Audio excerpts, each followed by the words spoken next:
Purifying civil جیا ہمارے channel کو subscribe کریں۔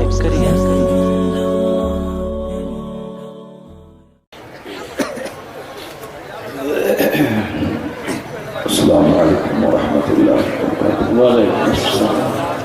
الحمد للہ رب العالمین والعاقبۃ للمتقین والصلاة والسلام علی سیدنا محمد خاتم الانبیاء والمرسلین وعلى آلہ واصحابہ واہل بیتہ اجمعین، اما بعد فأعوذ بالله من الشیطان الرجیم، بسم اللہ الرحمن الرحیم۔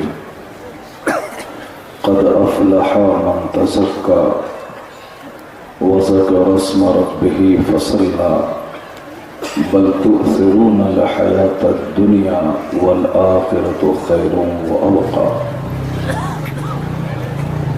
إن هذا لفي الصحف الأولى صحف إبراهيم وموسى۔ أعوذ بالله صدق الله العظيم وصدق رسوله النبي الكريم ونحن على ذلك لمن الشاهدين والشاكرين والحمد لله رب العالمين۔ سامعین حاضرین، ایک بار ادب اور احترام کے ساتھ اللہ کے پیارے محبوب دانائے خفایا والغیوب سید آدم و اولاد آدم شفیع الامم ہادی اعظم مالک عرب و عجم نبی محترم رسول معظم جناب محمد رسول اللہ صلی اللہ علیہ وسلم کی بارگاہ بے کس پناہ نذرانِ درود پیش کرنے کی سعادت حاصل کریں۔ بآواز بلند و شریف اللہم صلی علی سیدنا و مولانا محمد معدن الجود والکرم وآلہ وبارک وسلم صلاۃ و سلام علیک یا رسول اللہ۔ الحمدللہ آپ کے اس شہر اچھلپور میں یہ غالباً تیسری یا چوتھی میری حاضری ہو رہی ہے۔ شہیدوں کے اس شہر میں، اولیاء و صالحین کے اس شہر میں آ کر بے پناہ خوشی حاصل ہوتی۔ یہاں آپ کے جذبات اور احساسات اور آپ کے چہروں کی مسکراہٹ اور دینی گفتگو سننے کا جو تجسس ہے، یہ بھارت کے بہت کم علاقوں اور خطوں میں دیکھنے کو ملتا ہے۔ اللہ تبارک و تعالی اولیاء و صالحین اور شہداء کرام کی دینداری کی خیرات آپ کو اور ہم کو عطا فرمائے، اور یہی مذہب اہل سنت و جماعت کا ماحول ہماری آنے والی نسلوں میں بھی اللہ منتقل فرمائے۔ میں اس طرح کی محفلوں کے انعقاد پر تمام اراکین جلسہ اور منتظمین اجلاس اور شہر کے تمام مسلمانوں کو دعوت دیتا ہوں کہ ہر سال اس طرح کا اجتماع اہل سنت کر کے آپ اپنی مذہبی بیداری کا ثبوت پیش کرتے ہیں۔ اس کا صحرا قاضی شہر حضرت صوفی باصفا مولانا سید غیاث الدین صاحب مدثر اللہ النورانی کے سر پہ جاتا ہے، جو اس بڑھاپے میں بھی ایسا جذبہ اور شرر اپنے دماغ میں رکھتے ہیں جو مجھ جیسے جوانوں کے لیے قابل رشک ہے۔ سبحان اللہ۔ پہل یہ کرتے ہیں اور ان کا ساتھ آپ دیتے ہیں تو ایک حسین ماحول شہر کو مل جاتا ہے۔ اب تک جو گفتگو ہوئی آپ کی اس مجلس میں، کل سے لے کے آج تک آپ نے سبھوں کو سماعت کیا۔ جلسہ اور اجتماع کا مقصد ہی یہ ہوتا ہے عالم دین آئیں گے، وہ کسی گاندھی اور نہرو کی بات نہیں کریں گے، وہ اللہ اور اللہ کے رسول کی بات۔ سبحان اللہ۔ عالم ربانی آئیں گے، وہ دنیا سجانے کی بات نہیں کریں گے، جو اصلی مقصد حیات ہے یعنی جنت کی طلب، اس کی وہ بات کریں۔ بے شک۔ تمام نصیحتوں کا مجموعہ قرآن کریم کی صورت میں ہمارے سامنے موجود ہے۔